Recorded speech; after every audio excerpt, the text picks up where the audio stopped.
আর বউ কি হয়েছে? বউ কি চলে গেছে না আছে? বেটা বউ থাকলে বেটা এরকম করে বেটা মাল খাওয়ান লাগে বেটা। দূর প্রবাসে অথবা দূর শহরে যদি আত্মীয় স্বজন আপনজন না থাকে তাহলে যত হাজার বিপদে পড়বেন আর যত হাজার সমস্যায় পড়বেন না কেন আপনজন আসবে না এবং কেউ কাছে আসবে না, ঠিক আছে? যদিও হাজার হাজার লক্ষ লক্ষ কোটি কোটি অনেক কোটিপতি জমিদার বড় লোক মানুষ থাকে, তারপরেও দেখবে তারা চারিদিকে ভিড় লেগে থাকবে, বাট সমালোচনা করবে কিন্তু কেউ পাশে দাঁড়ায় না, ঠিক আছে? সব সাথে কেউ কোনো দাঁড়ায় না। যেমনটা ঘটনা আজকে আমাদের সাথে একটি ঘটনা ঘটে গেছে, এই ঘটনাটি ঘটছে 31 জুলাই রাতে, ঠিক আছে? তো আমি সাকিব আর মেহেদি ভাই আমরা তিনজন যখন ওই যে মিরপুর 11 নান্নু মার্কেটে এই ঘটনাটি ঘটছে আপনার এই যে কসি ভাইয়ের বাড়ির সামনে আর কি, ফুটপাতের এক সাইডে আর কি, রাস্তার এক সাইডে আমরা যখন ফাস্টফুডের দোকানে গেলাম ওই যে টি বক্সে, ওখানে একটু হালকা নাস্তা করার জন্য ঢুকলাম, তখন দেখতেছি যে মানুষ ভিড় জমে আছে এই বৃদ্ধ সোসাইটিকে নিয়ে, ঠিক আছে? তারপর আমরা যখন টি বক্সে গেলাম বার্গার কিছু হালকা পাতলা নাস্তা অর্ডার করলাম, তখন সবাই বলতেছে যে ওখানে নাকি একজন বৃদ্ধ লোক মারা গেছে, ঠিক আছে? একজন বৃদ্ধ লোক মারা গেছে এই যে এই সোসাইটি, ঠিক আছে? তারপর আমরা ওখান থেকে প্রায় আধা ঘন্টার উপরে সময় কাটে তারপর এখানে আসার পর এখনও দেখতেছি যে মানুষের ভিড় আরও বাড়তেছে, কিন্তু কেউ কোনো চাচার অবস্থা বুঝতেছে না, কেউ চাচাকে ধরতেছে না, চাচার কী অবস্থা কোন পজিশনে আছে কেউ কোনো দেখতেছে না, চাইতেছে না, ঠিক আছে? সবাই আমরা ফ্ল্যাশ লাইট দিয়ে উপর থেকে একটু দূর থেকে দেখতেছে, তাকাইতেছে, সমালোচনা করতেছে, বলতেছে, এই অবস্থা। কিন্তু কী সমস্যা কোন অবস্থাতে আছে কেউ কোনো কিছু জানতেছে না, এই অবস্থা। মানুষের বিবেক, মনুষ্যত্ব, মানবতা যে কোন জায়গায় গেছে আসলে আপনাদেরকে বুঝাতে পারবো না, ঠিক আছে? পরে আমি একটা পর্যায়ে আমি মেহেদি ভাই সাকিব যখন ওই জায়গায় গেলাম, যাওয়ার পরে মেহেদি ভাই আমরা দেখার পরে চিন্তা করলাম যে না এই লোকটাকে দ্রুত ইমিডিয়েটলি হসপিটালে নেওয়া দরকার। কোন পর্যায়ে দেখলাম প্রথম অবস্থায় দেখতেছি যে লড়চড় নাই, ঠিক আছে?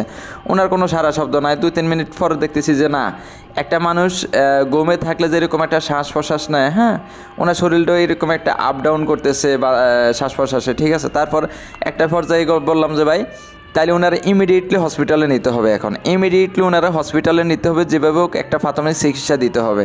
এখন সবাই সমালোচনা করতেছে ওনারা যদি হসপিটালে নেই এত টাকা বিল আসবে, হ্যান আসবে, ত্যান আসবে, একটা গার্ডিয়ান লাগবে, আমাদের উপরে এই দায়িত্ব কেউ কোনো আগাইতেছে না, ঠিক আছে? পরে আমরা কি করলাম, পরে মেহেদি ভাইরে বললাম যে মেহেদি ভাই, পরে 999-এ ফোন দিয়ে দিল। ফোন দেওয়ার পরে 999 থেকে আমাদের এখানে কাছের একটা মডেল থানা, পল্লবী মডেল থানা থেকে আমাদের সাথে যোগাযোগ করলো। চিন্তা করলাম যে না আমরা 999 থেকে যদি একটু হেল্প নেই, প্রশাসনের হেল্প নিয়ে যদি এই লোকটাকে যদি হসপিটালে নিয়ে যদি কিছু করে যদি লোকটা যদি বাঁচে, জীবনটা যদি ফিরে পায়, তাহলে তো শুক্রিয়া, আলহামদুলিল্লাহ, আল্লাহর কাছে লাখো কোটি গুণে শুক্রিয়া, ঠিক আছে? তো এই পর্যায়ে কথা বলে পরে প্রশাসন এখান থেকে আসতে পারে না, কারণ বর্তমান দেশের পরিস্থিতি আপনারা সবাই জানেন, কোটা সংস্কার নিয়ে দেশের মধ্যে খুবই একটা আতঙ্কিত, আর প্রশাসনও কোনো ঠিকঠাক মতন থাকে না, ওনারা ওই কোটা সংস্কার ওই অপারেশনে আছে। তো যাই হোক, প্রশাসন আমাদের সাথে থাকতে পারে নাই অথবা আমাদেরকে সময় দিতে পারে নাই। এমনি প্রশাসন আমাদের উপর পরে দায়িত্ব দিয়ে দিছে যে আমরা যেন একটা সাথে পার্শ্ববর্তী একটা হসপিটালে নিয়ে যেন একটা চিকিৎসা দেয়, আর আমাদের সাথে কন্টিনিউ যোগাযোগ আছে প্রশাসনের সাথে।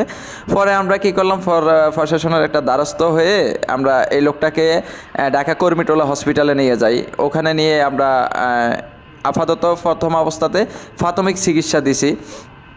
প্রাথমিক চিকিৎসাটা দেওয়ার পরে ওখানে আসলে কোনো বেড নাই, যদি না থাকে কর্মীটোলা হসপিটালে, তাহলে ওনারা এই যে কর্মীটোলা হসপিটালে নিয়ে আসলাম। এই হসপিটালে যদি কোনো বেড না থাকে খালি, তাহলে এই হসপিটালে আসলে ওরা রুগী রাখে না, রুগীগুলারে অন্য হসপিটালে শিফট করে দেয় আর কি, এই অবস্থা।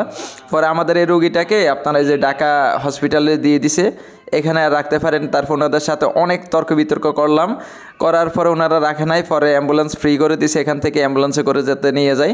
পরবর্তীতে একটা পর্যায়ে এই লোকটাকে এখানে মোটামুটি একটা প্রাথমিক চিকিৎসা দেওয়ার পরে এই লোকটা প্রথম অবস্থাতে কোনো কথা বলতে পারে না, ওনার কোনো শুধু শ্বাস প্রশ্বাস আছে, তাও একদমই হালকা, হ্যাঁ, একদমই হালকা।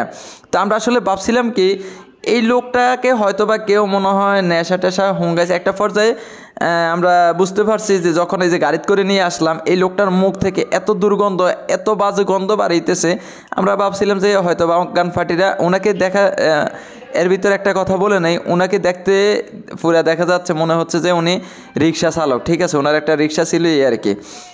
পরে আমরা ভাবছিলাম যে উনাকে অজ্ঞান ফাটিয়ে অজ্ঞান করাইছে বা নেশা হঙ্গায় ওনারে এক সাইডে ফালাই দিয়ে চলে গেছে আর কি।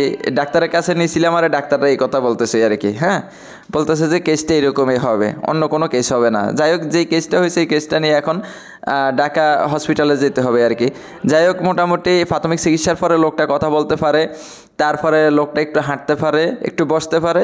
তারপরে ওনার আর অ্যাম্বুলেন্সে নিলাম না, ওই লোকটা আবার এই চাচাটা ওনার অ্যাড্রেস বললো, ঠিক আছে। এই অ্যাড্রেসটা বলার পরে ওনাকে আমরা তখন কি করলাম, অ্যাম্বুলেন্সে করে আর ঢাকা হসপিটালে নিলাম না, ওনাকে আমরা সরাসরি যে আবার আমাদের অটো গাড়িত করে নিয়ে অটো রিক্সাত করে আবার আমরা ব্যাগ ওনার অ্যাড্রেসে চলে যাইতেছি। মিরপুর সম্ভবত 2 হবে, sorry Mirpur 6 Shialbari road number 9 আর হচ্ছে 9 নাম্বার রোডে উনি থাকে। উনি একটু বটল টোকায় তারপরে চা খাইনিয়েছে ভাই। মানে আমরা আজকে পুরাই ভাইরাল ভাই, মানে কি কম, কি মানবতার কাজ করলাম ভাই। এই এলাকার মধ্যে একটা আলোড়ন সৃষ্টি হয়ে গেছে ওই দিনকে। এই এলাকার যারা আমাদের এই ভিডিওটি দেখতেছেন অবশ্যই কমেন্ট করে জানাবেন। পরে এই এলাকায় আসার পরে শুনতেছি ভাই এই শালা কামটুক করলো কি, শালা কামটুক করলো কি, এই লোক মদ খাইছে বুঝছেন, এমন মদ খাইছে ভাই, এমন মাতাল হয়েছে পুরা মৃত্যু সজ্জায়। তো আপনারা যারা মাদক আসক্ত, আপনাদেরকে বলবো মাদক আসক্ত ছেড়ে দিন। আসলে মাদক যে একদম পুরা মৃত্যু সজ্জা নিয়ে যায় একটা মানুষকে, তার একদম পুরা বাস্তব প্রমাণ পাইলাম আজকে আমরা, ঠিক আছে। এই লোকটা এত মদ্যপান করছে, মদ খাইছে এমনভাবে পুরা মানে মৃত্যু সজ্জা। আমার মনে হয় যে আমরা যদি আর 30 মিনিট কিংবা 40 মিনিট বা 10-20 মিনিটও যদি ওয়েট করতাম, যদি হসপিটালে না নিয়ে যদি আমরা যদি আপাতত প্রাথমিক চিকিৎসা না দিতাম, মনে এই লোকটা মারা যাইতো, ঠিক আছে। যাই হোক, আপনারা আশেপাশে যদি এরকম কোনো লোক টোক দেখেন, ইনশাল্লাহ খুব, আমি একটা কথা বলি, যারা শহরে থাকেন আপনাদের আশেপাশে রেগুলার এমন কন্টিনিউ অনেক মানুষের এমন ঘটনা ঘটে। আপনাদের রাস্তার আশেপাশে ফুটপাতে দেখবেন অজ্ঞান ফাটিরে অজ্ঞান করে মানুষ ফালাই দিয়ে চলে গেছে, চিন্তাকারীরা এরকম মানুষ অজ্ঞান নেশা হুঙ্গা দিয়ে অজ্ঞান করায় মানুষ থয়ে চলে গেছে। অথবা অনেকে আছে বেশি মদ্যপান করে পুরা মৃত্যুসজ্জা হয়ে পড়ে থাকে, তাদেরকে অবশ্যই আপনারা আপনাদের পার্শ্ববর্তী হসপিটালে নিয়ে যাবেন। দেখুন, একটা মানুষের জীবন যদি বাঁচাতে পারেন, সে যদি ভালো মানুষ হয় তাহলে তো শুকরিয়া আলহামদুলিল্লাহ, আপনি অনেক সওয়াব পাবেন, ঠিক আছে। আর যদিও যদি এরকম নেশাখোর হয় তাহলে তো মোটামুটি আশা করি যে তার একটা জ্ঞানে বাড়ি খাবে, উনি মোটামুটি অনেক শিখতে পারবে, হ্যাঁ। হয়তোবা এই কারণে অ্যাক্সিডেন্ট থেকে ওই লোকটা হয়তোবা সুস্থ হয়ে ফিরে আসবে, ভালো পথে আসবে, ও আর মাদক লাইনে থাকবে না, মদ্যপান করবে না। তো সবাইকে আমাদের ভিডিওটা এখন অরিজিনাল সাউন্ডটি আপনারা শুনতে পারবেন। তারপরে কী হয়েছে, এলাকায় আসার পরে এলাকার পাবলিকদের সাথে আমাদের কথা হয়েছে অনেক, তো আপনারা সব শুনবেন। শালা কামটুক করলো কি। আর একটা কথা বলেন, এই লোকটা যে মদ্যপান করছে আমরা বুঝতে পারি নাই, ঠিক আছে, কারণ আসলে আমরা এগুলোর মধ্যে নাই, আল্লাহ মাফ করুক। এই কারণে এগুলার গ্রান গন্ধ কীরকম কী আসে এগুলো আমরা জানি না, ঠিক আছে। এই হচ্ছে কথা, এই হইলো অবস্থা আর কি। উনার অবস্থা কি, উনি হঠাৎ করে এরকম করলো কি? আর আমরা বুঝছি কি জানেন, ওই লোকের কেউ কিছু কইরা হয়তো বা রিক্সা চালায় এরকম দেখা গেছে। ওনারে নিয়ে কর্মীটোলা হসপিটাল গেছে, কোনমিটার হাসপাতাল আমাদের ঢাকা মেডিকেল রেফার করছে।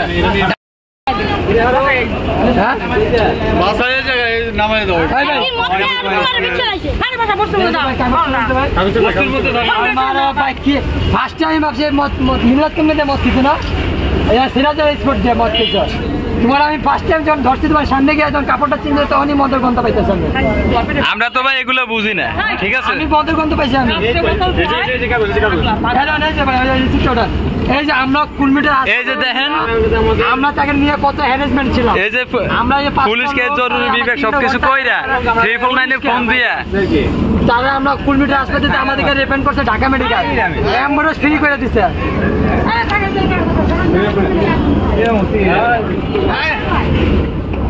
আরে আরেক কথা মদ কিনা খাওয়া এর সন্তানার দিয়ে ওরা কই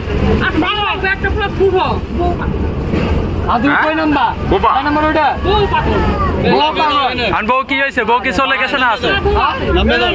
বেটা বউ থাকলে বেটা এরম করে বেটা, এ মাল খাওয়ান লাগে বেটা, বউ থাকলে শোনা আমগো বেটা বউ নাই বেটা, আমরা তো কিচ্ছু খাই না বেটা। ভাই আমার 5টা মানুষ তো হরানি হয়েছি বিশ্বাস করেন আমাদের একটা ঘন্টার যে দাম আছে ঠিক আছে এই আমার বউয়ের শাড়ি এনে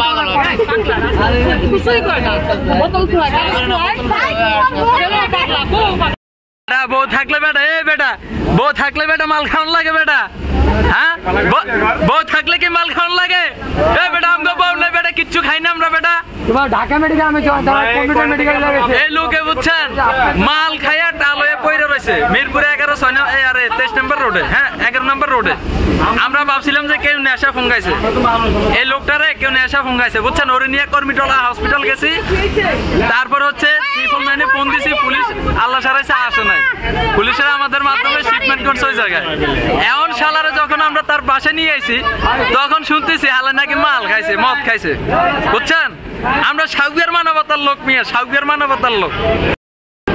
মানবতার লোক হইলাম বেটা এরম কাম করিস বুঝছ বেটা